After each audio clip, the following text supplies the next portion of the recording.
Hello guys, මං අද කතා කරන්න යන්නේ මං හදාගෙන යන ස්කිල්ෂොප් වෙබ් ඇප්ලිකේෂන් එකේ සයින් ඉන් ප්‍රොසෙස් එක ගැන කතා කරන්නේ.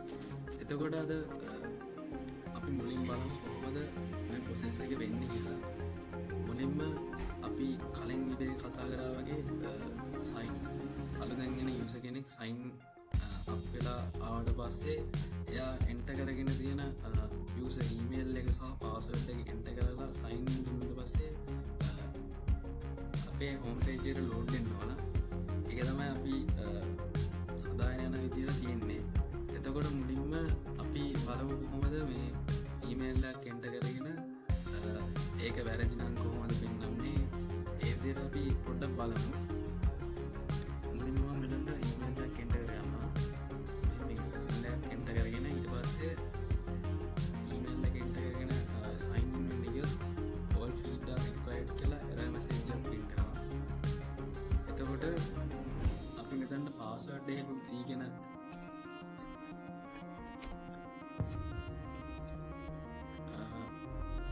මම මෙතන වැරදි පාස්වර්ඩ් එකක් දුන්නේ. එහෙම දීලා යන්න හදුවොත් invalid user prediction කියලා message එකක් print වෙනවා. එතකොට අපි මෙතනට අර email එක දීලා login කරුවොත් register successful කියලා අපිට message එක print වෙනවා. තප්පර දෙකක් ඇතුළත අපේ user home page එකට load වෙනවා. ඒක තමයි අපි සරලව මෙතන දින්නේ. අපි බලමු කොහොමද අපේ process එකේ back end එක කොහොමද තියෙන්නේ කියලා. එතකොට මම මෙතන index.php එකේ මෙතන අපේ front end එක පැත්තෙන් අපි හදාගෙන තියෙන sign in button එකට මම මෙතනින් click එකක් දාගෙන තියෙනවා. එතකොට මේ click එකෙන් වෙන්නේ ක්ලික් කරපු ගමන් අපේ JavaScript එක ක්‍රියාත්මක වෙනවා. ඊට පස්සේ තමයි අපේ data ටික අපේ database එකට load වෙන්නේ. අපි බලමු කොහොමද අපේ JavaScript පැත්තෙන් අපේ sign in process එක back end එක හදාගෙන තියෙන්නේ කියලා. මම එතකොට මුලින්ම මේ code.js කියන එකේ අපි අතරින් මුලින්ම හදාගෙන තියෙන sign in කියන function එක අර button එකට on click එකක් දාගෙන තියෙන sign in function එක අරගෙන තියෙනවා. එතකොට අපි මේ code එක මුලින්ම කරන්නේ අපේ user ඇතුළත් කරගෙන තියෙන details ටික example එකකට email එක password එක remember me එතකොට මේ වගේ දේවල් අපි variables වලට දාන එක තමයි අපි මෙතන කරන්නේ. එතකොට අපි මෙතන value එකක් ගන්න user type කරපු ඒ remember me එකේ අපිට බලා ගන්න checkbox එකක් select කරලා නැද්ද කියන එක තමයි බලන එක. එතකොට ඊට පස්සේ අපි මෙතනදි කරන්නේ client side එකේ validation ටික පරීක්ෂා කරලා බලන්න මෙතනදි. එතකොට මෙතනදි වෙන්නේ email එක සහ password එක user enter කරලා නැතුව sign in වෙන්න ගියොත් all fields are required කියලා message එකක් print වෙනවා. ඒ කියන්නේ මෙතන empty is නම් all fields are required කියලා message එකක් print වෙනවා. එතකොට මෙතනදී අපි බලනවා email එක format විදියට type කරගෙනද නැද්ද කියලා බලන එක තමයි අපි මෙතනදී වෙන්නේ. එතකොට මෙතන email කියන function එකකින් අපි බලනවා enter කරලා තියෙන email එකේ format එක හරිද කියන එක. එහෙම email එකේ format එක වැරදි නම් email invalid email format කියලා මෙතන message එකක් print වෙනවා. ඊට පස්සේ අපි කරන්නේ මෙතනට home data එකක් දාගෙන අපි කරන්නේ අපේ ajax ටික call කරන එක. එතකොට අපේ වැඩේ වැදගත්ම කොටස මේක. එතකොට අපි මෙතනට අපි ඇතුළත් කරලා තියෙන email එක password එක remember me කියන ටික අපි මේකට දානවා. එතකොට මෙතනින් remember me check එකක් දාගෙන cookies ටිකක් ඒද නැද්ද කියන එක අපි මෙතෙන් බලනවා. එතකොට අපි මෙතන XML HTTP request එකක් විතර අපි මෙතනින්දී අපි මේක යවනවා. ඊට පස්සේ අපි බලන්නේ මෙතනදී PHP එක පැත්තෙන් අපිට උත්තරයක් ආවොත් මොකද වෙන්නේ කියන එක. එතකොට ready stage කියන එකෙන් ඉන්නේ ඒ කියන්නේ සාර්ථක රික්වෙස්ට් එක ආව කියන එක. එතකොට මෙතන ස්ටේට් equal 200 කියන එකකින් ඉන්නේ සේව් එක සාර්ථකව වැඩ කරනවා කියන එක. එතකොට එහෙමනම් අපිට PHP පැත්තෙන් සක්සස් කියලා මැසේජ් එකක් යවුවොත් error message එකේ පාට කොළ පාටින් ready stage successful created කියන මැසේජ් එකක් print වෙලා තප්පර දෙකක් ඇතුළත අපේ user home.php කියන ෆයිල් එක ඇතුළට home එකට අපි load දෙනවා.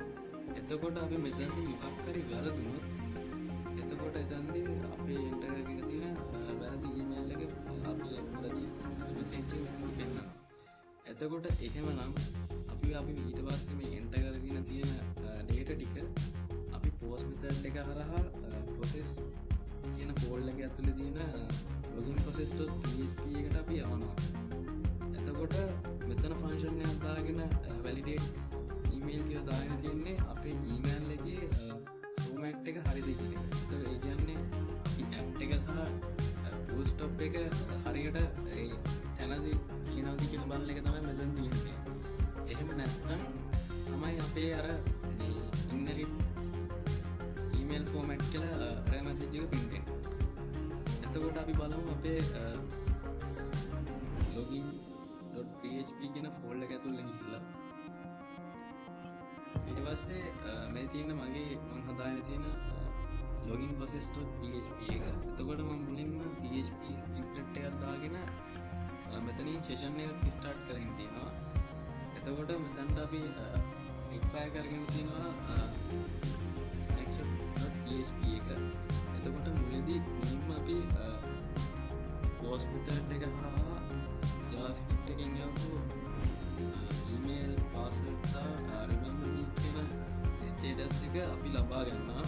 ඊට පස්සේ අපි මෙතන බලන්නේ save site එකේ validation ටික. ඒ කියන්නේ මෙතනදී අපි අපේ site save site එකේ ආරක්ෂාව පරීක්ෂා කරනවා. අපි මෙතනදී ඒ කියන්නේ එතකොට javascript වලින් validation කරලා කවුරු හරි code එක bypass කරන්න හැදුවොත් ආරක්ෂා වෙන්න අපි PHP වලින් අපි මෙතනට email එක අපි මෙතනදී ආපහු පරීක්ෂා කරන්න බලනවා email එක ඉස්ත format එක හරිද කියලා.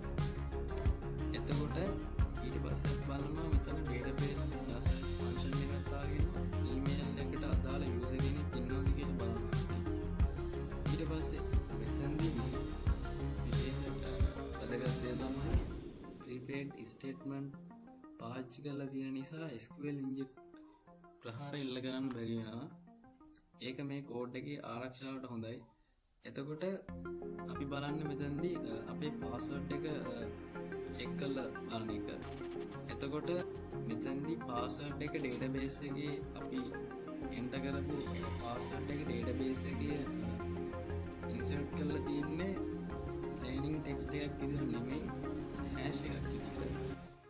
ඒක අපේ ආරක්ෂාවට හොඳයි. එතකොට මෙතන password verify කියන එකකින් කරන්නේ user type කරපු password එක database එකේ තියෙන hash එකට ගැලපෙනවද කියලා බලන එක තමයි අපි මෙතනදී කරන්නේ.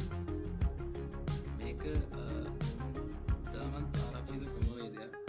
එතකොට අපි මෙතනින් database එක බලනවා සර්ච් කරගෙන එතකොට අපි මෙතනදී session එකක් පටන් ගන්නවා. එතකොට user ID එක username එක user email එක account type එක එතකොට user account type එක එතකොට account ID එක login එක යන දේවල් මේ යන දේවල් අපේ කීයේ එකේ store වෙනවා. එතකොට මෙතෙන්ද අපි දාන්නේ user එකේ විස්තර ටික. එතකොට හිතන්නකෝ අපි user වෙන page එකකට ගියා කියලා. එතකොට user log වෙලා ඉන්න user කෙනෙක් විතර log වෙලා ඉන්නේ කියලා කවුද කියලා save එක දානවා. එතකොට අපිට තියෙන remember me කියන එක. එතකොට අපි මෙතනදී කරන්නේ කවුරු හරි sign in වෙද්දී විතර remember me ටික එක දාලා තිබුණොත් login අපේ login එක දින 30ක් යනකම් අපිට තියෙනවා.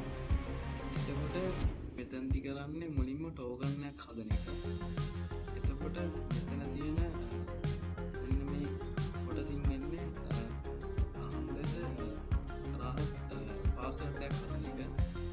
පස්සේ අපි ඒ කතාගෙන තියෙන දේවල් ටික රිමූවල් ටෝකන් කියන කොලම් එකේ අපි ඩේටා ටික ස්ටෝර් කරගන්නවා. ඊට පස්සේ අපි කරන්නේ කුකීස් ටික සෙට් කරගන්න එක. එතකොට ස්කිල් ෂොට් රිමෙම්බර් මී එන්න ස්කිල් ෂොට් යූසර් ID එක ස්කිල් ෂොට් යූසර් ඊමේල් එකේ යන දේවල් ටෝකන් එක එතකොට ටෝකන් එකේ තියෙන යූසර් ID ටෝකන් හැෂ් එක අපේ ඩේටාබේස් එකේ ස්ටෝර් කරනවා.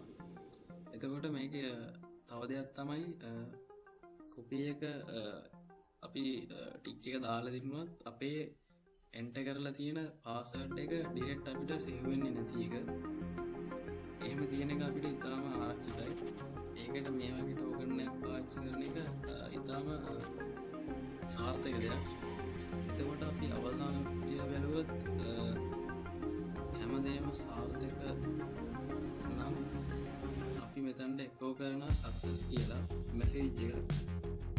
එතකොට JavaScript එක පැත්තෙන් බලන් ඉන්නේ මේ සක්සස් කියලා මැසේජ් එක එනකම්. එතකොට මේ මැසේජ් එක ආව කියන්නේ ආව ගමන් යූසර් හරියට details ටික ඇඩ් කරලා තියෙනවා නම් sign in button එක ක්ලික් කරපු ගමන් home page එකට load වෙනවා. ඔක්කොල දෙකක්. එහෙම නැත්නම් invalid user prediction කියලා message එකක් print වෙනවා. ඒක තමයි අද වීඩියෝ එකෙන් අපිට කතා කරන්න තියෙන්නේ. එහෙනම් අපි ඊළඟ වීඩියෝ එකකින් සෙට් වෙමු.